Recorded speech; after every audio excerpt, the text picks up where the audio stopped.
Hi, everybody, and welcome back to my podcast, A Catholic's Perspective, the podcast all about being a young Catholic surviving in a secular world. Today, I have a special guest with me. I have Judson Carroll. He is known as the Master Herbalist, and I know tons and tons of you guys have been asking me to post holistic content and medicinal content, but because that's not really a part of my ministry per se, it's more a part of my personal life, I thought I would bring on an expert. So, welcome, Judson. Thank you for being here. Well, thanks for having me. Looking forward to it. Absolutely. Steve is actually Steve Cunningham, the one who does Census Fidelium. He's the one who actually introduced me to your stuff. Yeah, he's a And I great was guy. just like, oh, this is so cool. Like, yeah, because he's getting really into that stuff too. We talked about it a bit in the podcast. I think that's actually coming out next week. But I'm really excited to have you on because this is something I'm very passionate about, and I know my listeners are passionate about as well. Well, thanks. Yeah, I'm always glad to share. This is, um, it's funny. Life kind of comes full circle. I started my herbal apprenticeship when I was 15, Oh wow. and did not start writing books until basically when COVID started, and I had to figure out what I was going to do at home. And as of next week, I will have published my 15th book. So That's I've amazing. always got a lot to say on the subject. Yeah. Yeah, no, I saw some of your books, like I think something we were talking a little off the cuff about some books my listeners might be interested in, like Christian's History of Herbal Medicine, and then also the Encyclopedia of Bitter Medicinal Herbs, which was personally something that interested me because you know what they say, it's what is it? Bitter to the tongue is sweet to the liver, sweet to the tongue is bitter to the liver, or something like that. That's why dandelion leaves are really good for your liver and things like that. But yeah, wow, 15 books. That is crazy. That's awesome. Yeah, I tend to. When I get into something, I get really into it. I worked as a musician for several years. I ended up playing like 12 different instruments and singing and Wow. performing in like, I don't even know, five or six different genres. I worked in politics in DC for a while. Um, when I get into something, I get really into it. So when I'm ready to write a book, I'll give everybody the secret. If you want to be an author and you want to write a lot of books, okay, write this down. This is the best piece of advice I ever got. Write 2 pages a day. That's Oh, it. Two wow. pages a day every day. At the end of the year, you've got 700, almost 800 pages. You've probably written two or three books. Just go through and throw out the bad stuff, put them in the book, and you're good to go. That's amazing. Yeah, I think that helps making it more simplified. Too many people overcomplicate things, and it's like it doesn't have to be that crazy. It's like just two Yeah, pages a day, guys. Come on. yeah. No, And that's my whole philosophy. When I talk about herbs, I'm what I call a kitchen herbalist.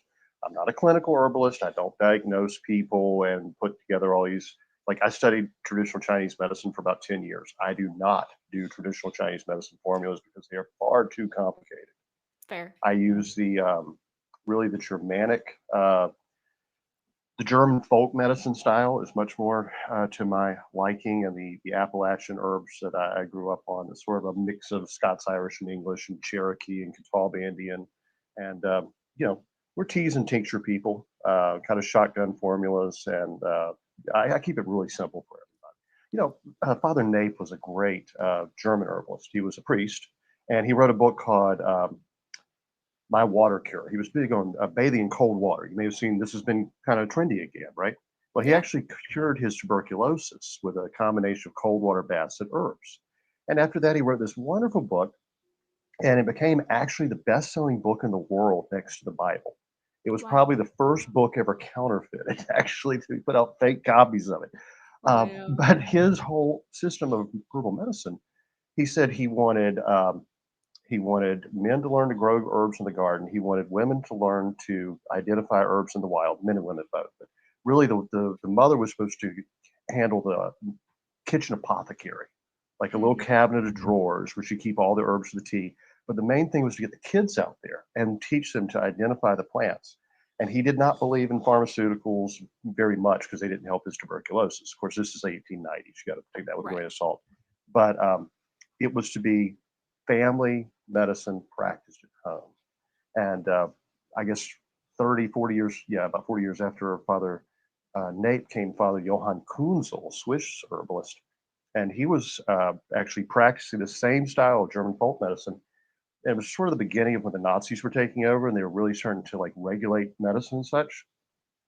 He actually went to court and proved that his herbs helped with diabetes more than the doctor's drugs, Huh. making German herbal medicine, German folk medicine is what's called, basically the only legal form of home medicine in Western Europe, when at the same time America was outlawing herbal medicine through the Pure It's Foods and so Drugs Act of crazy. 1960. So our intact tradition that goes all the way back to the ancient Greeks and really the ancient Jews. In fact, there's Jewish legends that say the Archangel Raphael taught herbal medicine to Moses, right? Not Moses, I'm sorry, Noah. That makes more sense. Taught it to I was about to Noah. say, Yeah, well, close whatever. enough. One of those guys back there. But our intact, what kept it together is the Catholic tradition of herbal medicine. The Mm. first herbal medicine book written post, well, in the Christian era, post pagan era, was by Abbot Walafrid Strabo. And he Oh, was the tutor to Charlemagne's grandkids and one of the first, major writers in Catholicism. Wrote a whole wow. book in poetry with a great sense of humor on how to use herbs and also keep a little kitchen garden because he liked his um, he was an eater.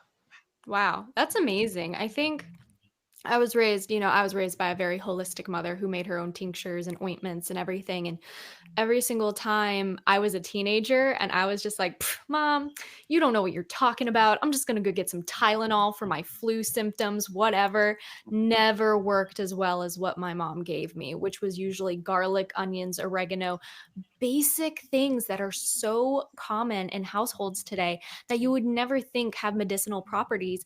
And yet, every Oh time yeah, I'd go get Tylenol, I'd end up sicker than I was before, or it just covered my symptoms.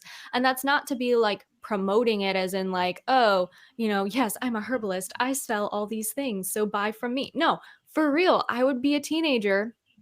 I'd go to CVS and be like, I'm going to go get Tylenol or whatever. And, Mucinex, whatever. And then I would take it. I'd feel worse. I would feel yeah, like, oh, there would be like minimal help in maybe drying something up. But then it would either come back, it would be worse. It covered the symptoms. There was relief for a little while, but then it came back stronger.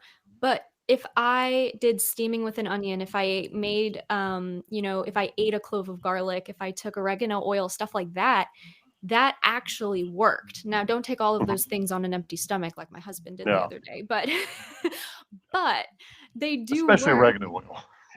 Ugh, yeah, that's a strong one. Maybe don't take oregano and garlic at the exact same time either. Yeah.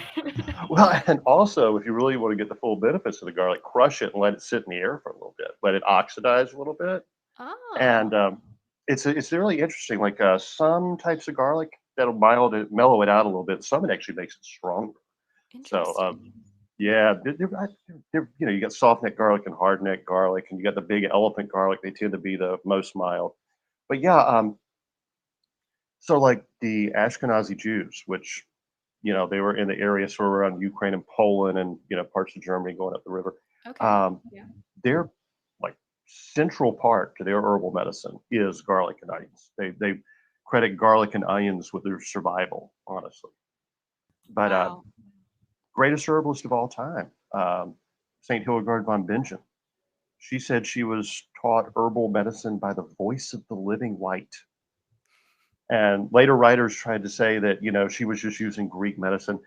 I mean, I've got all the works, Dioscorides, Pliny the Elder, Hippocrates. No, her medicine was totally different, Wow. totally different. And I do believe like she was probably given like the wisdom of Solomon. And so, yeah, people try to say like, herbal medicine is all like witchy and woohoo. You know, it wasn't for me. I was taught by, the Hicks family of Beech Mountain, North Carolina, down a 10-mile dirt road, living in a cabin with only one electric light bulb and no running water, a wood stove, Oh, 300-year-old cabin. They made their living as herbalists and gathering herbs to sell them. After that, I went and studied different things.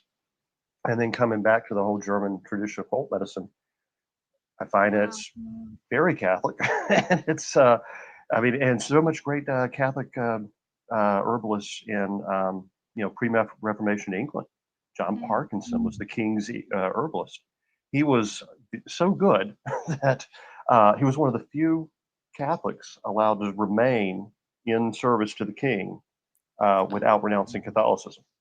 He was That's that crazy. essential. Yeah, Huh. Essential worker 101. yeah, That's insane. I mean, also just to think, I love Saint Hildebrand. She's phenomenal. I've read some of her recipes. My mom had a book from when I was really small, and I was reading it, and I'm like, what? How does this taste good? But then you realize medicine back then, it's not like what it is today, where they used to try to cover it up with sugars and yeah. circulose and all of that stuff. It's like people didn't like taking medicine for a reason. It sucked, kind of. Some of it did. Teas were a nicer way to receive medicinal, benefits. Sometimes, But a lot of the sometimes. times I had, you know what, I had some tea recently that really, really helped my lung problems when I was sick, Mullein tea. Yeah, And, I would steep it for 24 hours and then I would drain it and drink it. And almost instantly, the mucus dried up in my lungs and like I didn't have any issue. And then, of course, you get that thing where your lungs get a little too dry. So you just add a little yes. marshmallow root to it and it like fixes the entire problem. And I was just sitting there on the edge of my bed and my husband was like, "What?" And I was like, this was literally less than like $2 for me to make. And it cured me basically. And everyone's a little different, I guess, but to have these things at our fingertips and yet to be so afraid of them. I mean, dandelions are everywhere. Mhm. Certain weeds are everywhere. Creeping Charlie is a part of the mint family, and people used Yeah, to use that for things. Like now, all these weeds, they're killing them. None of them were well, some of them were. You can correct me if I'm wrong on this. I'm not an expert or anything, but most of them were brought over from other countries, like yeah, immigrants brought them over. It wasn't native to this area, correct? yeah. Most of them, yeah, what we call weeds now were brought over as food and medicine. But one thing you said, the reason I laughed, um, one of the things that actually got me into herbal medicine. See, I inherited really bad asthma. Flared up when I was about 5. I was like in and out of hospitals when I was a kid. And when I was probably about 14, now some of your listeners may know where Boone, North Carolina is. This is like the center, Boone and Asheville, like the center of hippie culture west, I mean, east of the Mississippi. Okay. This is, I mean, grew up a total deadhead. I used to have hair down in my butt. I was just one of these local kids hanging around. And, one winter, I guess it was, got a bad chest cold. And I mean, it was not getting better. Antibiotics were not helping. I mean, I was coughing up blood. It was getting really bad. Wow. And there was this weird, scruffy little dude named Joshua. He called himself the last of the Watauga Indians. Turned out he was a Jewish guy from up in New York that took a little too much acid, wigged out, and lived in the woods. But he was a really nice guy. And he comes running up to me one day. He kind of scurries up. He says, "You got to smoke the furry thing, man." I'm like, "What?" He's like, "I'll be right back." So he goes out to his tent in the woods and brings me back dried mullein. And he's like, "I learned this from this, medicine man and, wherever. Smoke the furry thing, man." And I'm like, "Hey, man, I'll give it a shot." And I did, and it brought up all that crud, right? Yep. And it cured me like in the blink of an eye. And that Yep. was one of the main things that got me interested in herbal medicine. And when it Mullein is comes to things fantastic. not tasting good, St. Hildegard loved bitters. She Mm. was totally into wormwood. In fact, like if you ever had a real martini, just made with vermouth, Yes. that's actually German for wormwood wine. And she was probably one of the ones that invented that. Oh. Oh, that's so cool. I Yeah, had no idea.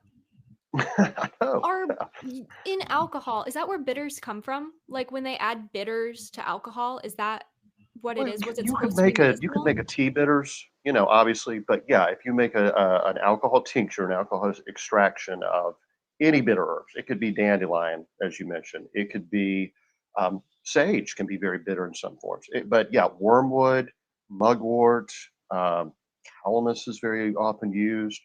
But yeah, the that vermouth is wormwood wine, and it was invented probably in her abbey, somewhere. Was it an abbey? I guess it, wherever the nuns are.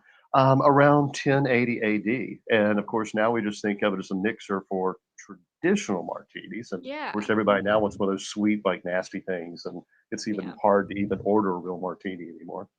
If you do, it's usually there. If you do try to order a real one, the bartender's usually looking at you like, "Are you good?"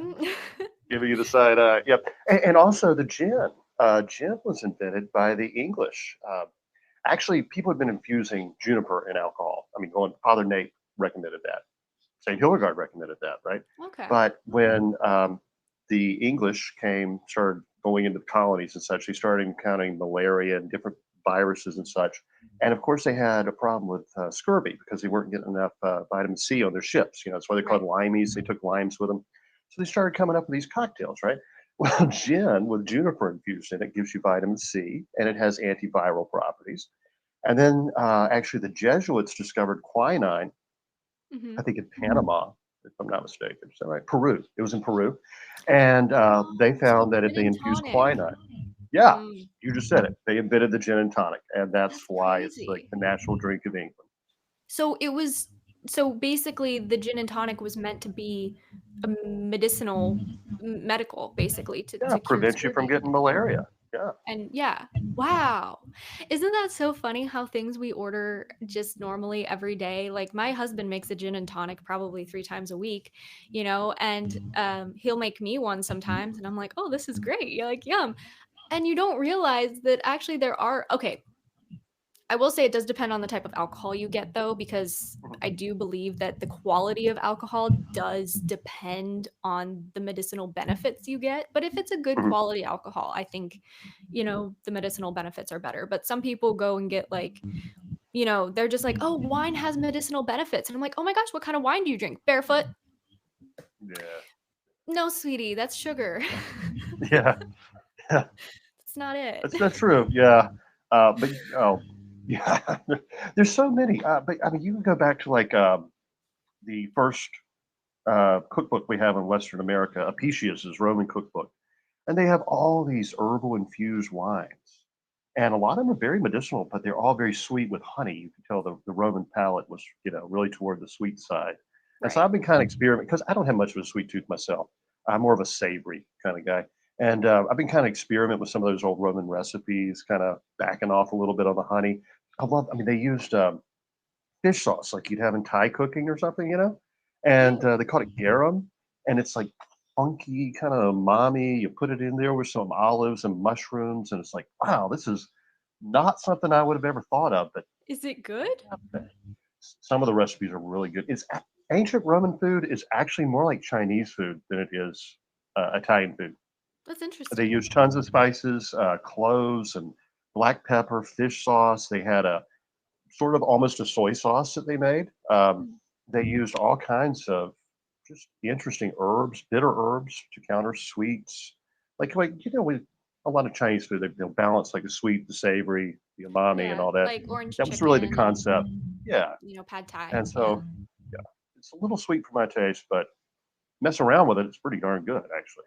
Wow. That's awesome. Well, now I want Yeah, I that. love this kind of stuff. I'm like, I Well, don't know if I yeah. would try it, but if you haven't died yet, I guess it's okay, right? Well, I'm actually like a third French, and I think that's like I get this like huge passion for cooking. That's actually how I got into herbal medicine. Like I said, after that guy told me about the mullein, um, one day my mom was out and she met this guy. He was working at a dump site, like where they receive garbage, right? And she goes talking to him. Turns out he's the grandson of this famous storyteller in the mountains of North Carolina, told the Jack tales or these old folk tales. And she remembered that I had read a book, on the Jack Tales when I was a kid, and I loved them. It's like the Mhm. further adventures of Jack from Jack and the Beanstalk, basically. They're passed down orally for hundreds of years. Right. And she's like, "You got to meet this guy." And so we get to talking, and he's like, he asked me what I've been doing. I was like, "I was out gathering mushrooms because I love to harvest wild mushrooms." And he's like, "You forage?" I'm like, "Yeah." He's like, "You fish?" I'm like, "Yeah." He's like, "We need to talk, son." Within like a couple of weeks, it turns out he's also the nephew of the Hicks family that did the herbal medicine. And Oh. so here I was, 15, and I'm up there in the mountains with these old mountain people wandering around, learning to identify ginseng and mullein, learn to harvest mullein that was coming in season, and spikenard and golden seal and all these herbs that they would actually gather for a living.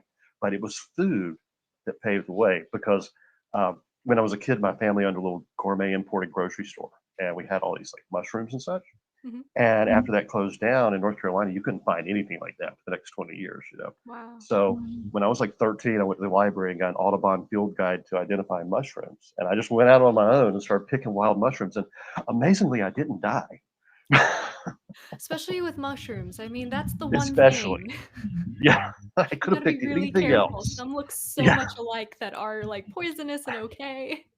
hmm But, Yeah. like Just the other day, I picked a bolete. I thought it was sort of maybe the same family as like a king bolete. It turned out to be a Soluus americanus. And oh, I found out very quickly because if you touch it, you get contact dermatitis and your hands turn red. And it looked awkward. identical except for the stalk. And see, I had to pick it to see the stalk, you know? So I picked it, my hand just turned like beet red. Oh, no. Are you okay now, though? Oh, yeah, it didn't do any harm or anything. Yeah. Yeah.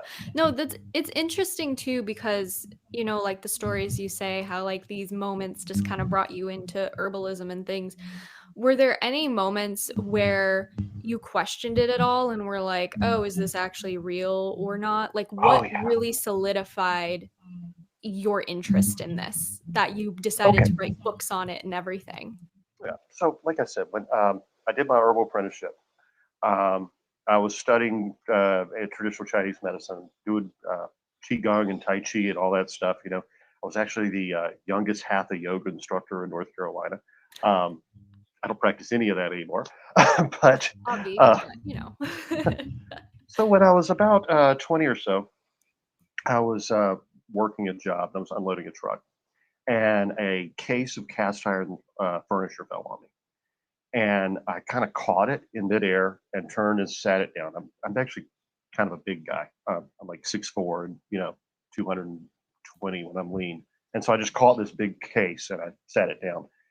In the process, let's see, fractured 3 vertebrae and blew out 2 discs and hit the ground and was paralyzed for the next 2 years. Oh, Yeah. And nothing, I okay. mean, I'll tell you how this has a good ending, but nothing helped. I mean, the herbs did not stop pain like that. I didn't have access, like, I couldn't make my own morphine or something. And the acupuncture and such, like, really didn't help. I'm like, quit sticking pins in me. That's enough. Okay, we're done with We're that. good, thank you. So, but it also turned out Western medicine couldn't help either. They said I would probably never walk again, and at least have a if I recovered, probably 30 to 40% disability for life. Wow. Lowest time in my life, became kind of hooked on the pain medication to the point that I was taking so much of it, it was going to kill me. And I just stopped cold turkey. And then I went 10 days and nights without sleep and started seeing things. So that wasn't fun. That'll And happen. then amazingly, I'm stuck on the couch. I can't get up. And the TV, we didn't have a lot of channels back then. Pat Robertson comes on. I'm like, oh no, not Pat Robertson, please, anything but Pat, but I can't get up. And he says suddenly, I have a word of knowledge. The Holy Spirit just told me that there's a young man in the mountains of North Carolina who's paralyzed from a back injury. By the word of God, he is healed in this moment. And a spiral of heat went around my spine. And I was actually had born with scoliosis. My spine actually, where are my hands? They're over here. There we go. Straightened. And I Oh. grew over an inch in the blink of an eye and was able to walk again. Oh, wow. The pain did not go away. I still have pain, but my back was healed in the blink of an eye. The x-rays from one day to the next did not look like they were the same person. Wow. That led me to totally change my life. Ended up getting very into the Bible and went down to Georgia, worked as a youth minister in a Methodist church for a while. Um, then went up to Virginia and worked with Jerry Falwell, Dr. Falwell, in pro-life issues. That got me into politics. Yeah. While at Liberty University, I learned to started reading the early church fathers and comparing it to the Bible and thought, oh my gosh, I've got to become Catholic. And then they asked me to leave Liberty University. And, Yeah, I went yeah, to Liberty University for college online. I really? Wow. Okay. So you know what Yeah, I'm talking about. I do. Oh, Um, yes, I do. when one person found out I was Catholic, suddenly everybody in the school knew I was Catholic. And Mhm. like they would start turning and running away from me and going the other direction. And finally, when the professor said, "We don't think you belong here," Mhm. Yes. okay, Exactly. yeah. So anyway, I ended up working in politics around DC. Came back, had my own statewide newspaper for a while. I was working with guys like Rush Limbaugh and G. Gordon Liddy, and I was really flying high. And then I caught a couple of Republicans just being just as corrupt as Democrats and exposed Mhm. them, and lost all my advertisers because you can Yeah. get one side or the other, but when you alienate both sides. And so I'm back in North Carolina and flat broke. 2008 recession's hit. I'm about to lose my house. Obamacare's passed. I can't afford health insurance. And I look around and I realize all I need is right out here. All the Mm. herbs I grew up learning about. And that's when I started getting into German folk medicine. And, there was a lady from Austria named Maria Treben who wrote some great books in the 1980s on German folk medicine. That's how I learned about Abbot Strabo and St. Hildegard von Bingen, Father Nate, Father Kunzel, Brother Aloysius. And I thought, wow, herbal medicine that's Catholic. Yeah. And since then, I haven't been to a doctor in 20 some years. Um, you know, um, I'm living the dream now. Yeah. I think it's interesting too because growing up, for me, being raised in a holistic household, I just thought everybody knew these things about Yeah. plants and stuff. So, little 4 or 5-year-old me had a book of herbs, and I would be able to match the plants and the weeds up to what I saw in real life and be able to bring them in for tea or whatever. And my mom would do the whole process of like bringing them in and like washing them and Yeah. then dehydrating them Yeah. because I was too little for all of that. But then it was so rewarding when I could drink the tea of like leaves from the raspberry bush that I picked, or before they flower, of course. Otherwise, bleh. Well, it's That's a little pretty. bitter. Yeah. And for us, I mean, really, in my family, before I got like serious into herbals, we had tons of home remedies. Hmm. My great grand everybody in my family lives to be 100 or more. So I grew up with let's see, my great grandfather was born like 1880 or something, and Wow. he lived to be well over. So I got to know him. My great grandmother, I guess, was about 99. Great grandfather 96. So and we lived in a farm in eastern North Carolina that was going back like 200-300 years. So and my grandfather was actually a pioneer of permaculture. He actually started doing permaculture like before it even had a name. He had all these. Well, that's a whole different story. But his farm was incredible. But I mean, everything was like go outside and there's herbs and food and I mean, we had cows, pigs, chickens, goats. We had the whole bit. But we also had apple trees and peach trees and pear trees and all kinds of wild. Every time he found a new plant, he had to try to grow it. We had That's a awesome. little pond that had an alligator in it, and it Okay. was just Why not? well, yeah. There was this was actually my uncle doing. My uncle was an interesting guy too. He was an early rock and roll DJ. He was friends with James Brown and people like that. That is so But funny. one day he finds a three-legged alligator, and he was like, "Yeah, I'll keep it as a pet." So it hung out in the pond and kept kept the goose population down. That's for sure. That is so funny. But yeah, we just had a lot of home remedies. I mean, if your allergies flared up, you get local honey. You'd use them. Mhm. If you had a sore throat, you'd have sage tea. We didn't, mint when you're starting to get a cold. We just didn't really think about such as that. Yeah. I mean, No, it of being course. different than other things. Yeah. I also know for, my husband, he's always struggled with cystic acne. And there's never really been anything that's specifically helped him in his cystic acne. He's tried antibiotic creams, Mhm. oral antibiotics back when he was younger, and it was a lot worse. But when he's stressed, he tends to break out a lot more. And I just put on like a little bit of, so it's, the salves are kind of made with uh, an infusion of oil and herb and then beeswax. Like literally 3 ingredients. That's it. And it's plantain. And the plantain, and I mix it with oh my gosh, I can't think of it right now. You probably know it, but it's like it's known to heal so quickly that you're supposed to mix it with something else. Like comfrey. Comfrey, yes, thank you. Nope. And I do a mix of plantain and comfrey, clears it right up within like 2 Yeah. days. It's Yeah. insane. Oh, comfrey is so powerful. So like a couple of years ago, uh, like I said, kind of a big guy. A lot of times I pick up things too heavy for myself, right? Uh-oh. And you think I would have learned my lesson. Here we go But again. yeah, I'm like carrying about 400 pounds. I stepped off the porch and missed a step. And my foot goes down, and let's see, where are my hands again? There we go. My knee dislocated sideways. Oh, no.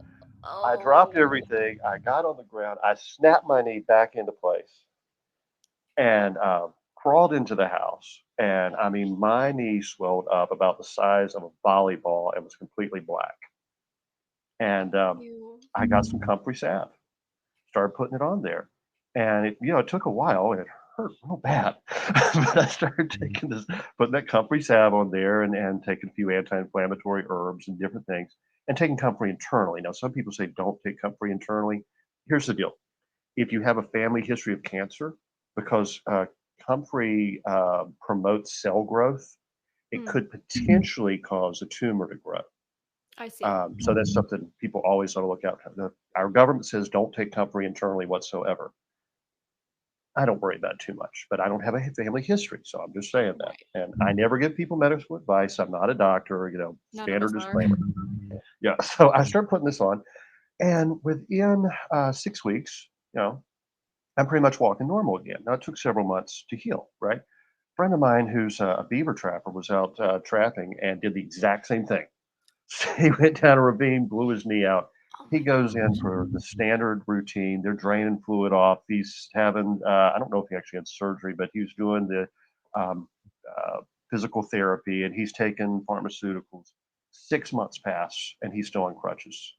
Oh my And I said, why don't you just try this comfrey salve? He's like, yeah, I may as well, I got to try it. About a month later, he's in the gym. That's Never went crazy. back to the doctor again. It's amazing stuff. Isn't it very interesting how, also so many people make money off of us being sick?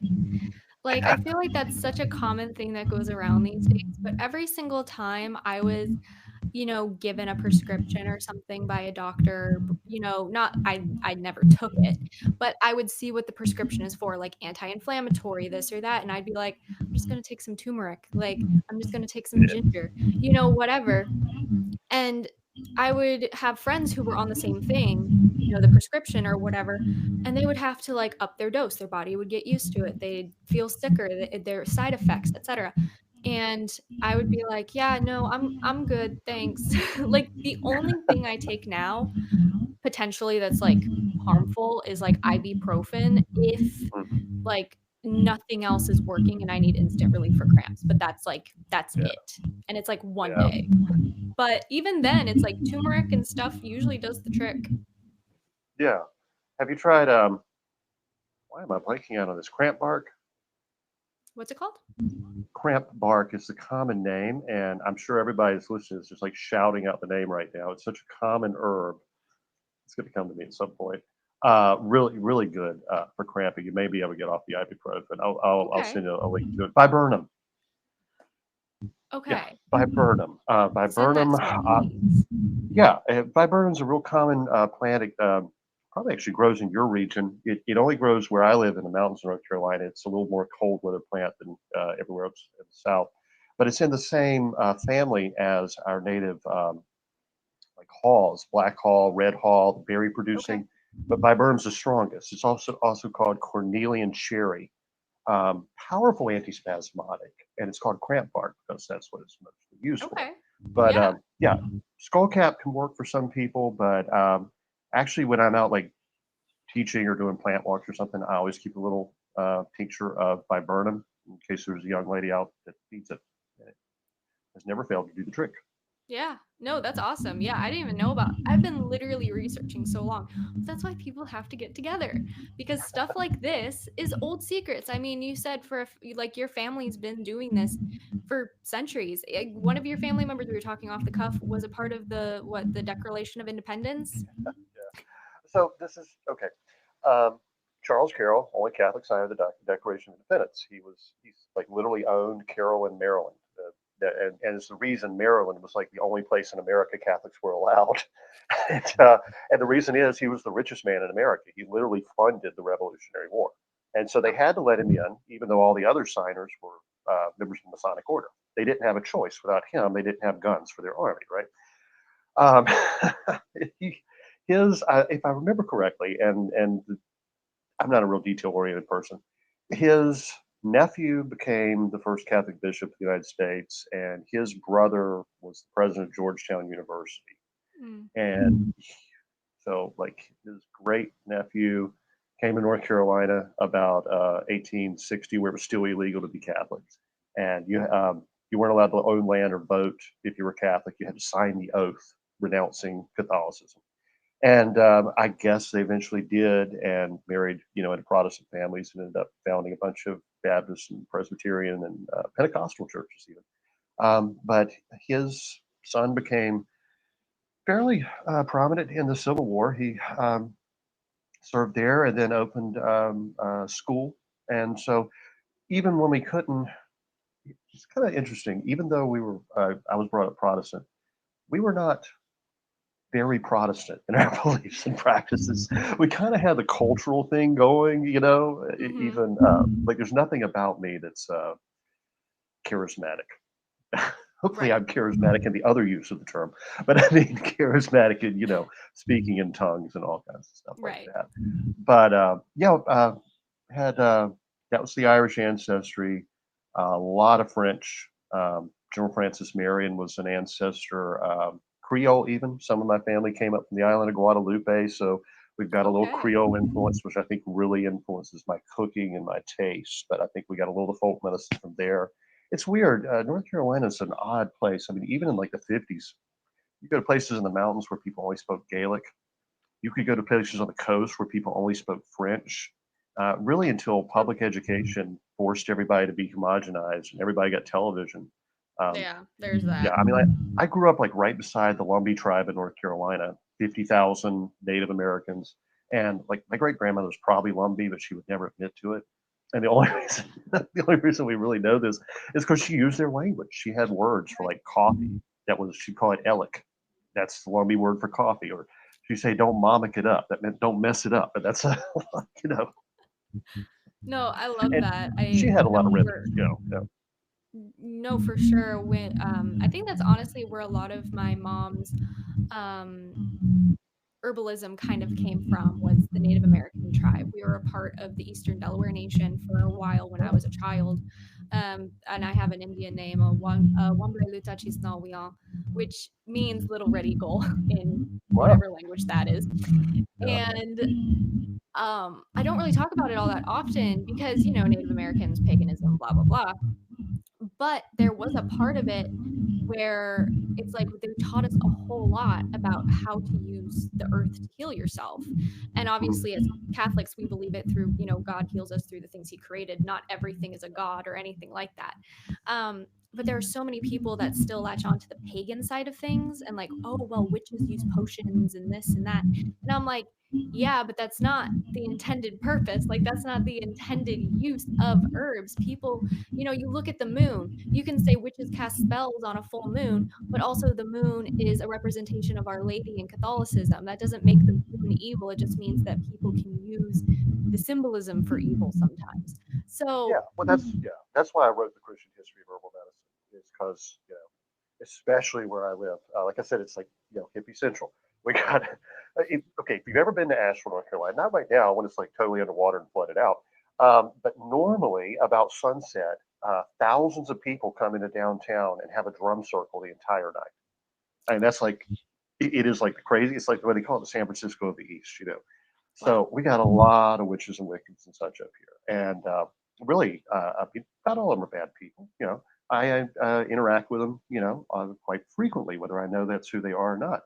But for a lot of our, Christian community, Protestant and Catholic both, they kind of see herbal medicine as being, kind of new age like. And I'm Yeah. like, no, it's actually not. I mean, if you have the book of Sirach in your Bible, God gave a role to the physician. At that point, all medicine was herbal medicine.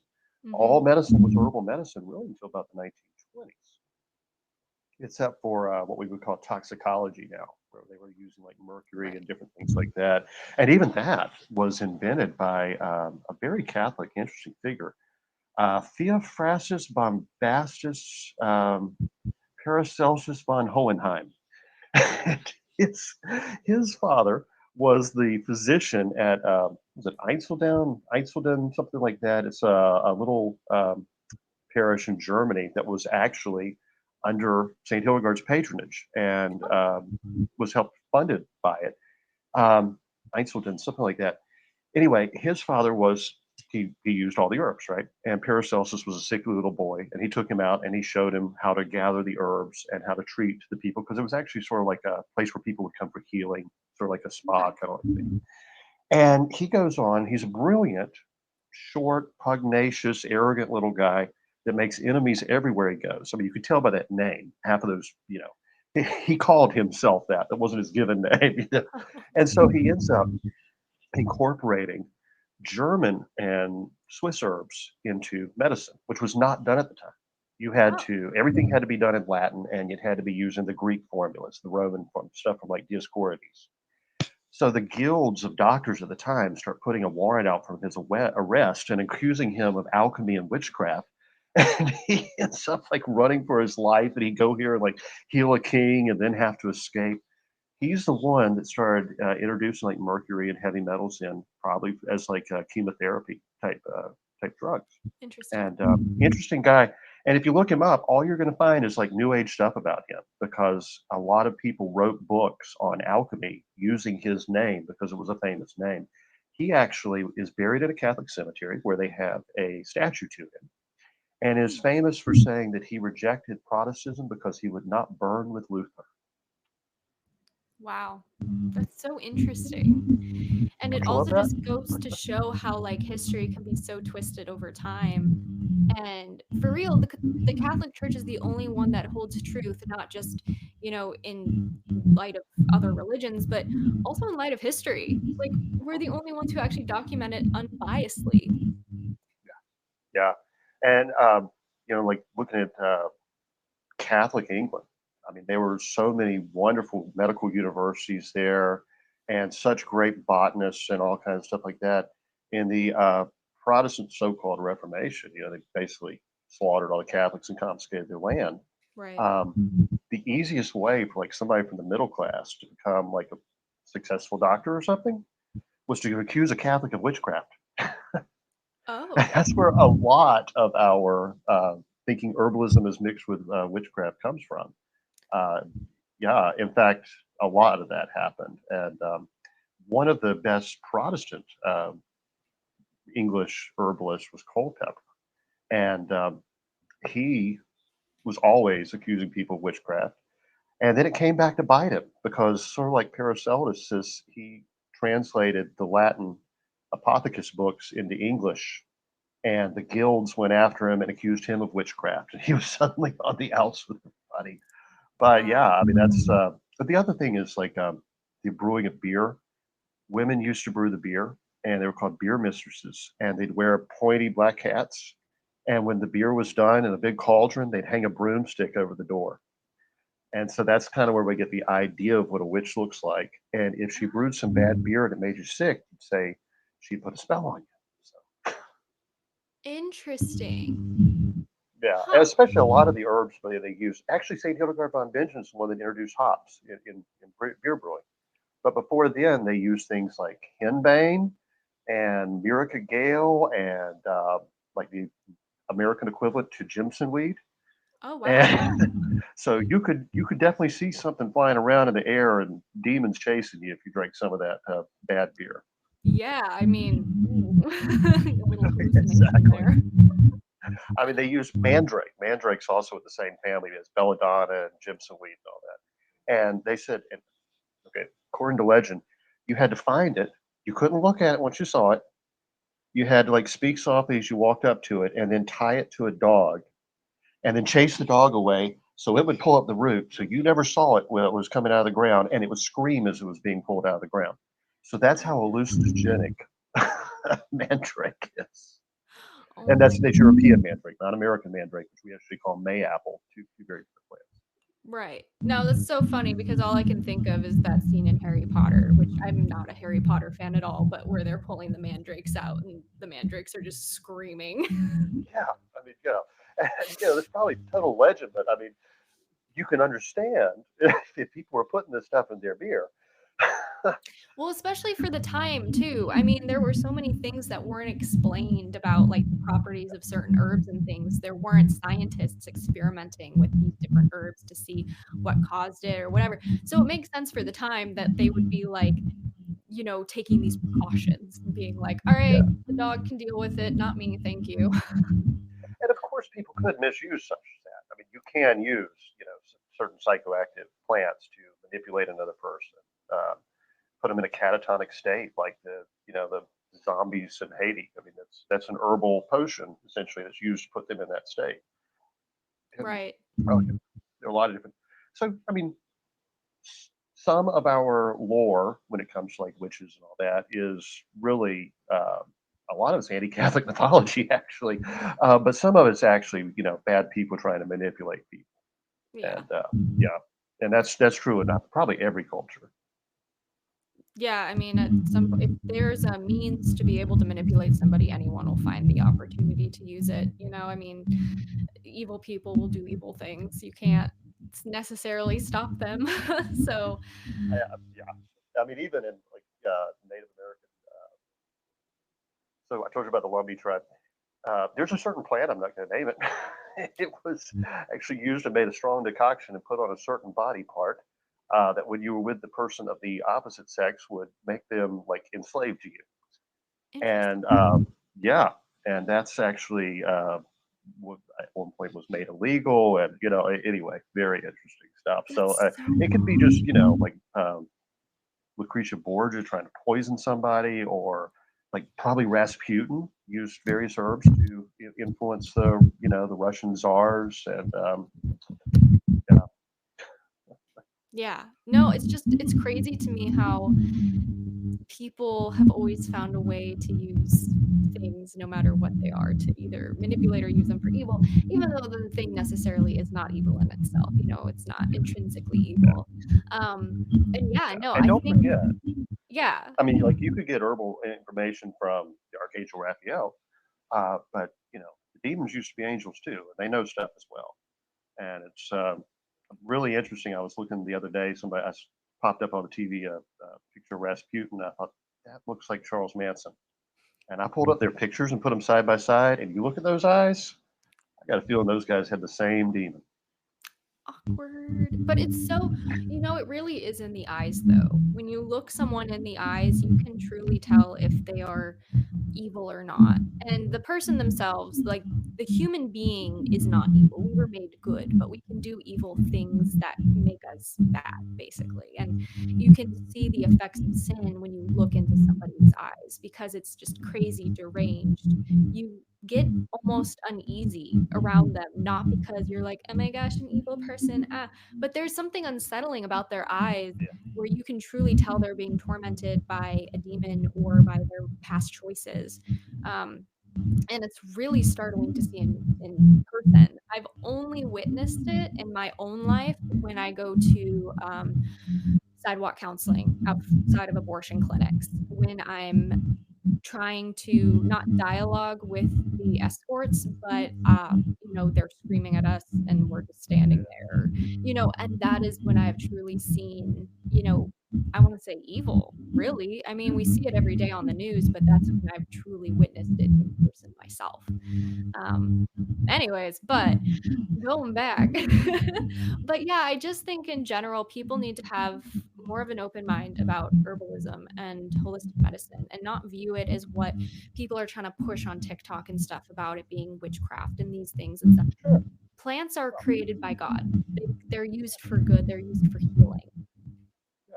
I mean, and some people use herbs every day and don't even know it. I mean, the aspirin you might take is a synthetic version of the same salicin we used to get from willow and masterwort. Uh, what other plant? That's not coming to me right now. But yeah, willow bark. Um, if you use like silicate or senna laxative, that's senna. That's an herb that's been used for that purpose for thousands of years. Yeah. Actually, if you eat rhubarb pie, and I love a good rhubarb and strawberry pie, rhubarb was one of the most valuable herbs in Europe because it was imported from China to be used as a laxative. And, English Wow. food can be a little stodgy, as they say, so they needed their rhubarb. Yeah, who was it who said, "Let medicine be your food and let food be your medicine"? It's Hippocrates, and uh, he is also attributed to say as saying, "Why should a man die if sage grows in his garden?" He thought sage was like a panacea, and um, really good to have on hand. It's not just good for curing sausage. In fact, a lot of the herbs in our spice cabinets and such originate as medicinal herbs. If you Hmm, wanted to cure meat and keep it around, you could put on there some garlic, you could put on oregano, you could put on sage, all of which have antimicrobial, antibiotic, antiseptic properties. Black pepper is someone helps keep flies away. So, and so all of our wonderful salamis and such come from that. But so many of the herbs we cook with, but you should always have, like, for instance, sage around because it can help curb excessive menstrual bleeding. It can help with a sore throat.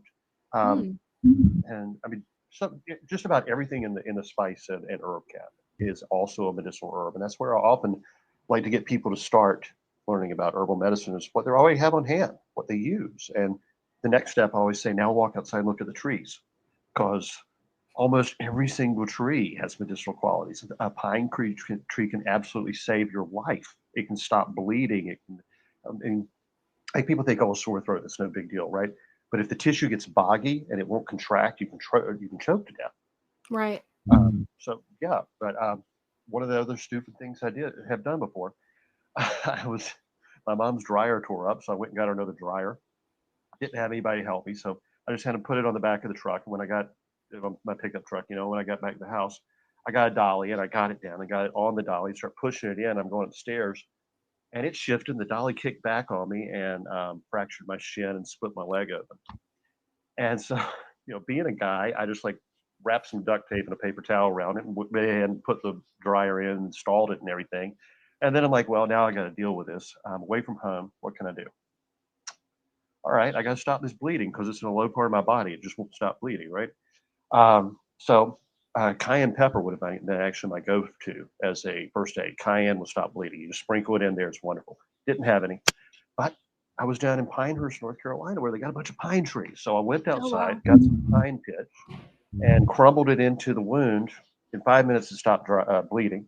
Pine's a disinfectant. That's why they use it in pine sol, so it helped disinfect the wound. Wrapped it up, applied it a few more times, put some comfrey on there. In about a week to two, the wound had gone away, and I don't even have a scar. Wow. Yeah. I mean, it truly is a testament also to how you're still alive after all of those accidents and I've fallen off ladders. I've fallen off of mountains before. I think this is where the statistic comes from that women live longer than men. I think so. Yeah, I think Wow. No, I think it's phenomenal to hear about, the ways that herbs can really help us and to reassure people that herbalism is Catholic. Yes, of course, witches will do whatever the hell they want, but at the end of the day, like all of this does come down from saints, and people who truly use what God gave us to heal ourselves because He gave us everything we need. And obviously, there is a time and a place for uh, modern medicine when it comes to surgeries and things like that if it's like life threatening, but at the end of the day, so many of us go into the doctor's appointment for things that really aren't that bad, but we're always scared into it. And I think that also circles back to like our culture and how we're afraid of death, even though we're a culture of death, yeah. which is a thing for another time. But I don't know. It's really interesting to hear about how you've used medicine and, relating it to how I've used these medicinal herbs back in my life and hopefully inspiring others to also use these herbs and maybe just try something out, something small when they have a cold or something, to just get introduced to it. But yeah, thank you so much, Judson, for coming on and talking about this. Where can my listeners find you? All right. Look for me at judsoncarroll.com. Look for my books on Amazon. Got about 14, 15 will be out this next week. I do also do daily Catholic gospel reflections. So this is a book for like next January through June, a daily reflection, like a devotional for the mass readings. Um, I've got about this will be my third one of those. Um, I do my Southern Appalachian Herbs podcast. It's all available wherever you get podcasts. I've got my Uncensored Catholic podcast where I talk about Catholic topics and rant about politics sometimes. And you can find me. My blog is southern-appalachian-herbs.blogspot.com. And I'm on just about all social media that hasn't kicked me off for comparing Dr. Fauci to yogurt on Spaceballs. I did that. People got really mad. It's like merchandising. That's where the real money is. I mean, they're very similar. I don't know who would disagree with yeah. that. Yeah. No, I love it. Yeah. So definitely go check him out, guys, if you guys are interested more in this type of topic. And because I get so many emails about it, I'm going to assume you guys are. But thank you again, Judson, for coming on here. I really appreciate it. Yeah, sure. Anytime. And I'm going to have you on my show pretty soon as well. Yes, we definitely have to work that out. 100%. And with all of that being said, guys, I hope you enjoyed this episode and you learned something, and I'll talk to you guys in the next one. Bye.